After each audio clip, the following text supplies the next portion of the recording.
Welcome to Chillin' 101. We hope this video helps. You begin by confirming the contact method Facebook will use. This matters because the unlock code goes to the linked email or SMS. Once you verify access to that address or number, open the Facebook recovery page and select Send Code. If you use an authenticator app or 2FA, pick the corresponding option. Make sure to check spam folders and alternate addresses.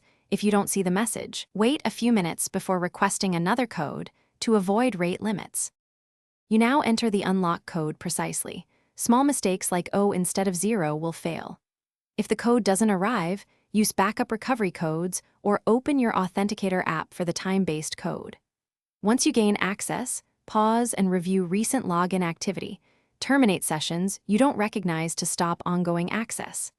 If Facebook asks for additional verification, follow prompts to upload ID or select trusted contacts. These extra steps prove ownership and prevent immediate relocking. You finish by securing the account. Change your password to something unique and enable two-factor authentication for future safety. Make sure backup email and phone entries are current and store recovery codes somewhere safe. Once done, sign out other devices and review connected apps to revoke suspicious access. If you still can't get an unlock code, use the Trusted Contacts recovery or submit the requested ID. That troubleshooting route is slower, but effectively proves your identity when automated methods fail. Thanks for watching.